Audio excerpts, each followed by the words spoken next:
कालच आपण महिला दिन साजरा केला महाराष्ट्रामध्ये, विधिमंडळात देखील, दोन्ही सभागृहांमध्ये आणि ठिकठिकाणी महिला दिनाचे कार्यक्रम सुरू आहेत. शिवसेनेतर्फे प्रभाग क्रमांक 3 चे नगरसेवक माननीय बाळकृष्ण ब्रीद यांच्यातर्फे सुपर वहिनी साहेब आणि महिलांमध्ये अतिशय पॉप्युलर खेळ आहे. महिलांना एक कुठेतरी विरंगुळा आणि त्यांच्या बुद्धीला चालना, कारण इथे ज्यांनी हे खेळाचं आयोजन केलं, जे अँकरिंग करतायत ते महिलांना सोपे प्रश्न विचारतायत आणि कठीण प्रश्नही विचारतायत, त्यामुळे थोडं चॅलेंजिंग आहे. आणि अशा चॅलेंजिंग कार्यक्रमांमध्ये महिलांना मजा येते. कोण जिंकतंय, कोण हरतंय, कोणाला बक्षीस मिळतंय, त्यामुळे खास या ठिकाणी मला त्यांनी बोलवलंय बक्षीस वितरणासाठी. गेल्या 2.5 वर्षामध्ये महायुतीचं सरकार आणि माननीय मुख्यमंत्री एकनाथजी शिंदे तत्कालीन यांनी जेंडर बजेट असं वेगळा शब्द न उच्चारता देखील महिलांसाठी वेगवेगळ्या योजना आणल्यात. लेक लाडकी असेल, त्यानंतर उज्ज्वला योजना, गॅस सिलेंडर 3 गॅस सिलेंडर मोफत देणं असेल, एसटी मध्ये महिलांना अर्ध तिकीट असेल, हाफ तिकीट मध्ये प्रवास असेल, त्यानंतर सर्वात जी योजना गाजली ती म्हणजे लाडकी बहीण योजना. आणि आपण पाहतो की जवळजवळ 2 कोटीच्या वर महिला बेनिफिशरी झाल्या. अजूनही महिला सक्षमीकरणासाठी बऱ्याच गोष्टी आहेत.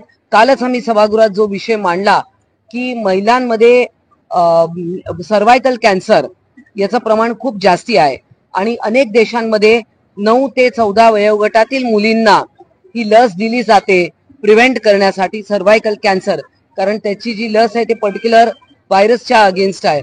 आणि त्यामुळे ही मागणी देखील आम्ही केली आहे. त्याच्यावरही सरकार विचार करतंय. कदाचित त्याबद्दलही काही घोषणा होईल. आम्ही तर अशी मागणी केली होती की नॅशनल इम्युनायझेशन प्रोग्राम मध्ये त्याला टाकण्यात यावं. परंतु एकंदरच सर्वसामान्य जनतेच्या खिशाला ताण पडणार नाही असा अर्थसंकल्प नक्कीच असेल. त्यांनी या निवडणुकीतच त्यांची खिल्ली उडवली आहे.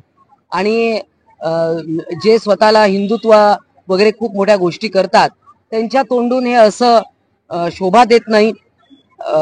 आणि खरं तर हे असं वक्तव्य त्यांनी केलं याचंच खरं तर आश्चर्य वाटतंय. परंतु अर्थात हा ज्याचा त्याचा विचार आहे. खिल्ली त्यांनी उडवली आणि जनतेने त्यांची खिल्ली उडवली. विधानसभेमध्ये राजकारणात फेरीवालेचं जास्त प्रमाण वाढलेलं आहे. फेरीवाले असं आहे की त्यांच्याही भूमिका बदलत्याच राहिल्या आहेत.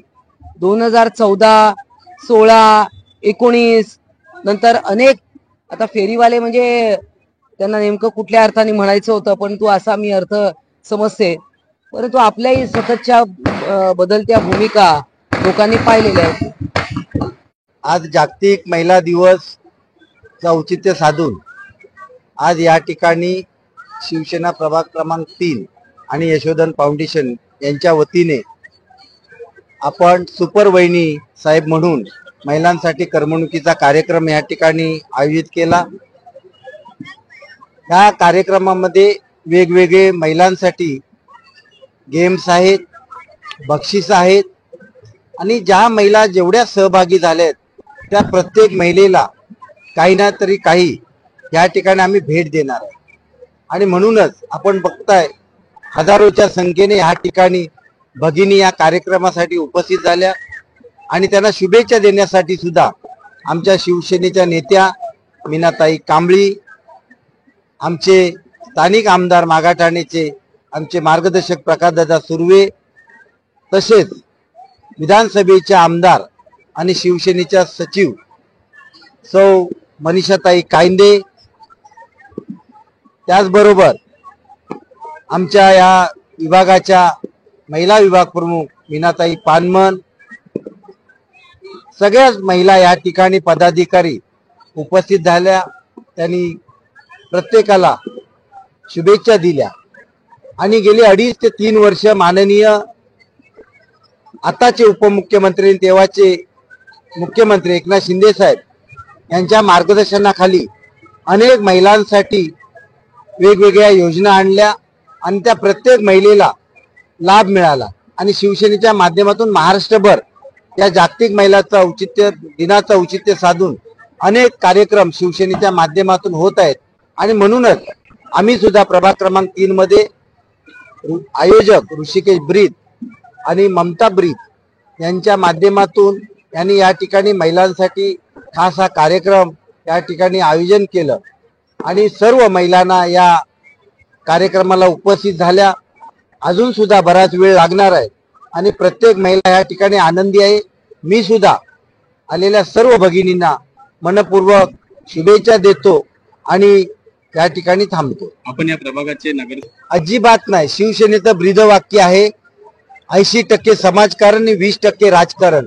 आम्ही नवे नवे ते 100% समाजकारण करत असतो आणि निवडणुका डोळ्यासमोर ठेवून कधीही आम्ही असे कार्यक्रम घेत नाही. सामाजिक कार्यक्रम हे आम्ही नेहमीच कार्यक्रम घेत असतो.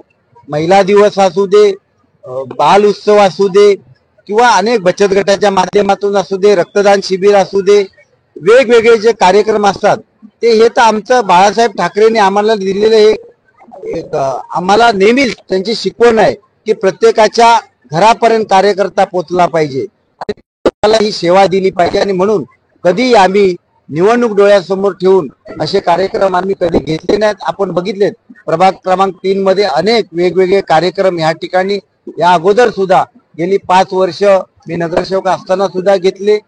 आता सुद्धा सतत सातत्याने काही ना काहीतरी सामाजिक उपक्रम असतात, विकासाचे कार्यक्रम असतात आणि आमदार प्रकाशदादा सुर्वे यांच्या माध्यमातून या मागाठाणे विधानसभेमध्ये अनेक महिलांच्या बचत गटाच्या माध्यमातून असू दे किंवा अंगणवाडीच्या माध्यमातून असू दे, महिलांना हाताला काम आणि महिलांचा सन्मान कसा राहील हे आम्ही नेहमीच बघत असतो. आदरणीय उपमुख्यमंत्री शिवसेनेचे मुख्य नेते आदरणीय एकनाथ शिंदे साहेब यांच्या मार्गदर्शनाखाली असे अनेक उपक्रम आम्ही यापुढे सुद्धा समाजासाठी करणार आहोत आणि करत राहू.